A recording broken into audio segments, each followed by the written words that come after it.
Okay,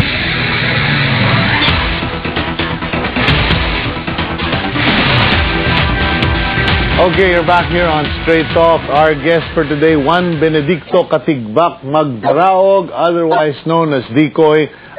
Is it Dikoy? Yeah. Dikoy, yeah. Dikoy, he's got a Pompe disease. It's an acid maltase deficiency which attacks the muscular system. It breaks down the muscle. Okay, now, Dikoy, they put you on this special diet from 60 pounds, 5'7", 60 pounds, you become 110 pounds.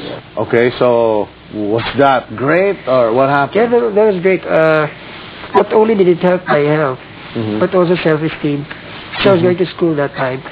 So it helped a lot. I was going to college and then so I looked better. I didn't look so sick. Wait a minute. How did you even manage to go to college if you could barely breathe?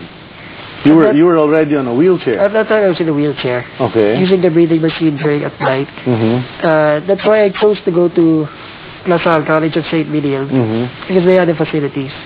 Actually, it was a choice between UP or La Salle. Okay. Unfortunately, it was hard to go to UP.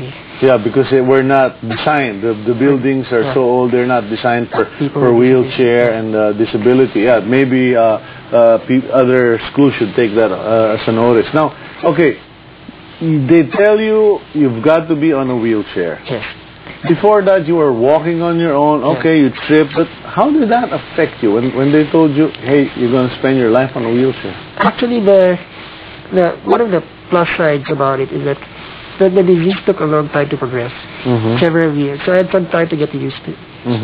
Used to be in a wheelchair. Okay. Plus, I didn't really find it that difficult of an adjustment because at least I'm still alive. Okay. So, I mean, regardless of what happens to me now, whether I'm on a breathing machine or a wheelchair, I'm still alive. I'm still a lot to be thankful for. So that's all right. There were some things that I couldn't do anymore, such as play, run, go out to the rough terrain or park outdoors. But there's still a lot that I could do, and I'm still thankful about that. So I try to build up on that. It's a fact of life. I'll be in a wheelchair. What should I do about it? Cry about it? I can't. Nothing will happen. I can't bring it back. So I choose to do what I can. Focus on the abilities that I have and build on it. So is this attitude born by what you wrote about your parents? The book is What Adults with Disabilities Wish All Parents Knew. Reflections from a different journey. In the book, page 80, you said, I learned a great deal from my parents. One of the most important lessons was that although I might be different, that doesn't mean I'm a lesser person than other people. They also taught me to work hard and not to give up. If I can't be strong physically, I can still be strong mentally. Were they tough on you? Was it tough love? Well, actually, I wouldn't categorize it as tough love. I would categorize it as a supportive love. They would support me. They did cut me slack in the sense that they did not let me use disability as an excuse to underachieve. Did you actually try to use it as an excuse? Well, you know, when you're a kid, you try to get out of school. And what are you talking about? Jeez, you're still a kid. By my standards, yeah. When I was in grade school, I tried to, kids don't want to go to school, or some kids would have trouble getting themselves to school. But my parents forced me, and they said, you have to go to school, you have to study. You have to study. Since you're not going to be physically strong, you have to make yourself mentally strong so you can compete in the world. You can't compete with physical jobs. You can't compete as a laborer or a sportsman. You can compete in knowledge jobs, jobs that have to do with intellect, jobs that have to do with thinking, and you said you have a lot of options. You can write, you can do computers, you can do analysis, you can do. There's been a lot of options for me, so they forced me to go to school finish my studies. Even with the realization that I might not live till I'm 30 or just late 30s. Did you live with that fear? At or first, did yes. you still live with that fear that, you know, hey, I'm working on a time limit here? Actually, before, yes, but only for a time. Why? Because, let's put it this way. If I used that fear to stop me when I was growing up, and it's just say, so I'll give up, wala naman pag-asa, I might end up not dying when I'm 30 years old.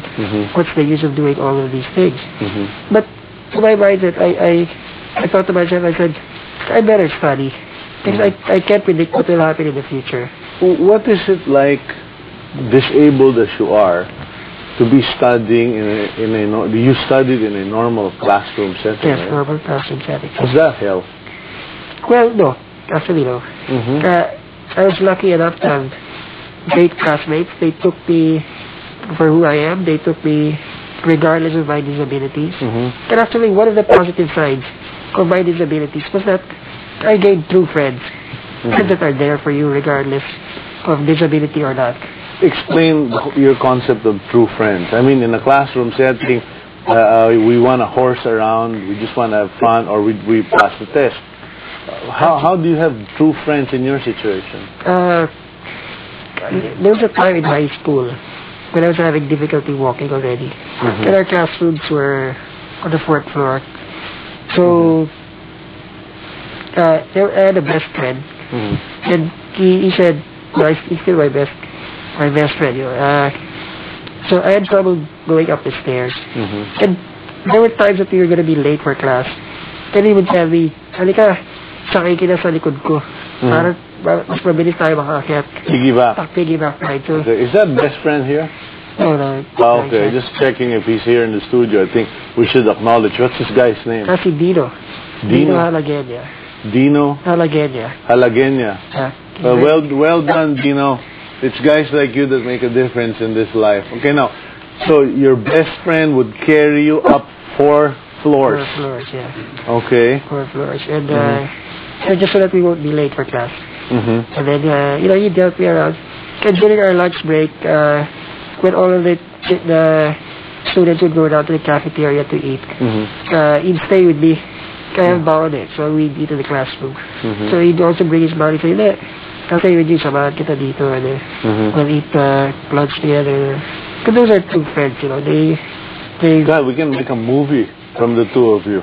And your parents. I mean, like Lorenzo's Oil. Well, yeah, it's sort of like that. The legs that my father went through to look for the doctor, it was like finding a needle in a haystack. So at that time, wala pang internet. So he really had to call, write, and look for the doctors. And I also want to acknowledge my brother. He's here with me right now. And when I was growing up, he was the brother who made the difference. Why? When I was starting to have a wheelchair, having difficulty, he was the one who would help me. I didn't have a caregiver then yet because I could still manage, but he'd help me. He'd literally push me around. And he's 4 years younger than me, so... Your kid brother. So, hindi ito yung kuyang, ito yung bunso. Bunso. Okay. And he had no trouble doing it. He said, you never hear him complain.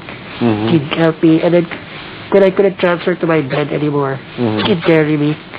He's 4 years younger. He's when I was about which guy is this? The blue shirt. Okay, what's his name? Stevie. Stevie, can you please walk over here to the studio?